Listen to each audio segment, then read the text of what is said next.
Mateus capítulo 14, verso de número 19.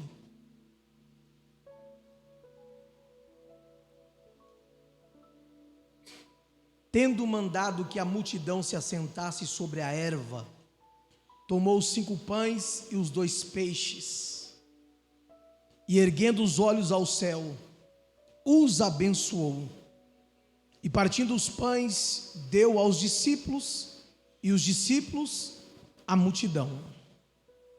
Agora vamos para o verso 22.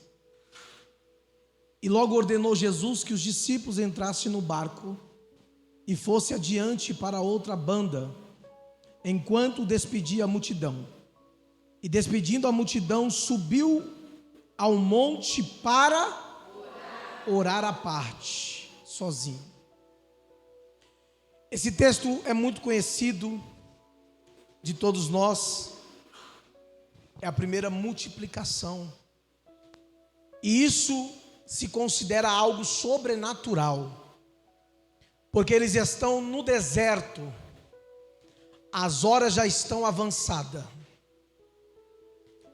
Trouxeram para Jesus os pães e os peixes, que para aquela multidão seria algo sem valor. 5 pães e 2 peixes para uma multidão. Contava-se uma multidão, mais ou menos 5.000 pessoas, fora mulheres e crianças. Eles colocaram o problema na mão da pessoa certa, na mão de Jesus. Isso que é bom, irmão. No deserto, você tem que saber para quem você vai levar o seu problema. É interessante que quando Jesus pega os 5 pães e 2 peixes, o texto diz o quê? Ergueu seus olhos ao céu e deu graças. Olha o verso 19, ó. E erguendo os olhos ao céu, os abençoou, e partindo os pães, deu aos discípulos. Ele pega o pão, abençoa, dá aos discípulos, e a multiplicação vai acontecendo. Você já percebeu que a gente só ora quando está no deserto? A gente só ora para acontecer algo sobrenatural. Veja bem, nós vamos comemorar 10 anos de igreja. Aí o pastor Alex vai vir aqui e vai falar assim: olha, nós vamos tirar uma semana de jejum, porque nós vamos fazer 10 anos de igreja. Não é assim? Aí alguém da tua casa está enfermo, você faz o quê? Campanha de oração, faz jejum. Mas depois que aquela fase passa, você fica tranquilo. A oração já não é tão importante, porque o sobrenatural que você esperava já aconteceu. Mas nota aqui nesse texto que Jesus pega 5 pães e 2 peixes, Rafael. Ele só olha para o céu e dá graça, e o milagre acontece. Ele não faz uma campanha de oração, ele não faz uma campanha de jejum para o milagre acontecer. Por quê? Quando você vai usar a maquininha, Samuel, você vai para a rua vender suas pipocas, você leva a maquininha carregada ou descarregada? Carregada, por quê? Você vai precisar dela carregada. Se você for carregar na hora, ela demora um tempo até ligar, reiniciar e às vezes atualizar. Ela demora.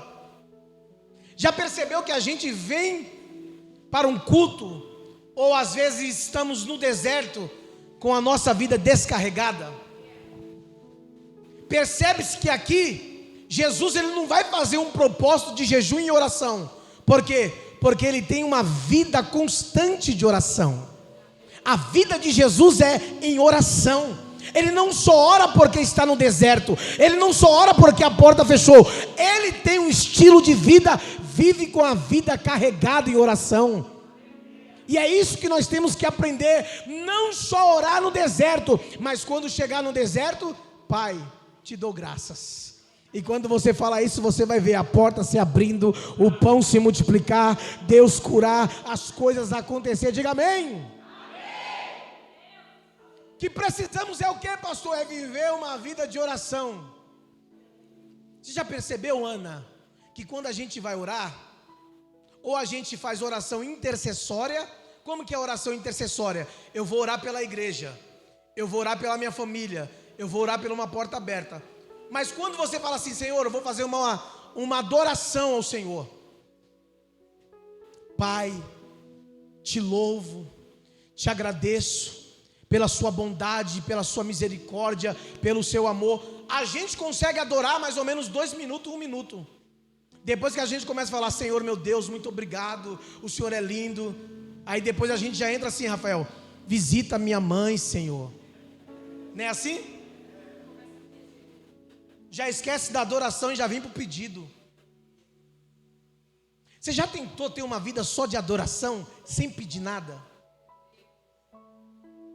Eu sou assim. Senhor, eu te louvo, eu te agradeço. Senhor, enalteça o seu nome, como o Senhor é lindo, como o Senhor é belo. Senhor, visita a igreja Vida com Deus, os irmãos que estão em... Aí Deus fala, você estava me adorando até agora, já está pedindo.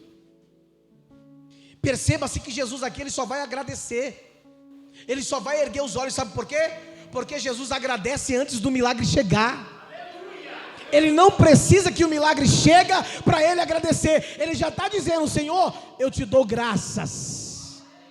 Pastor, eu não entendi, aquilo que está liberado para você, o céu já disse, é teu, é só agradecer.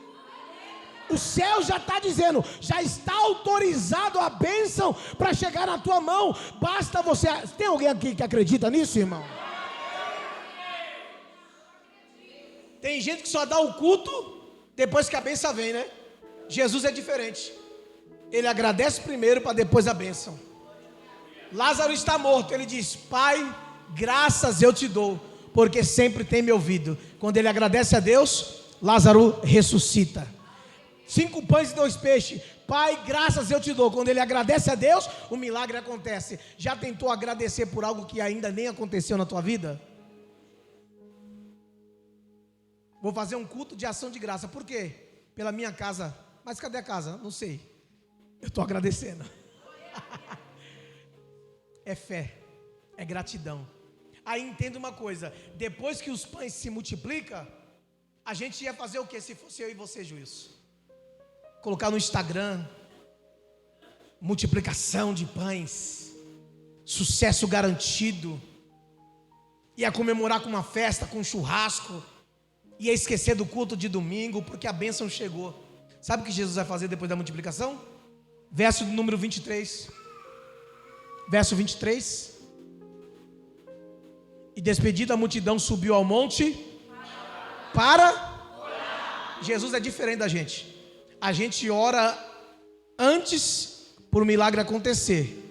Jesus agradece antes, o milagre acontece, é aí que ele vai para a oração. Vamos aprender com Jesus? Você vai receber um grande milagre.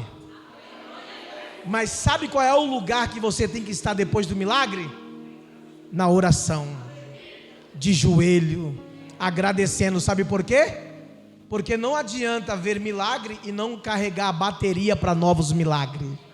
Não adianta pedir milagre e quando chegar na hora está com a bateria descarregada. Jesus estava dizendo, eu já vivenciei milagre, agora eu tenho que carregar a minha vida em oração. Que a nossa vida tenha um estilo de vida em oração. Hoje quando você orar, não peça nada, só adore. Senhor, eu te agradeço, eu te louvo. Comece a falar palavras de amor para o Senhor. Comece a falar palavras lindas para o Senhor. Você vai ver. E comece a agradecer por aquilo que ainda nem chegou nas tuas mãos. Aí depois que tudo isso acontecer, aí você vai para a oração.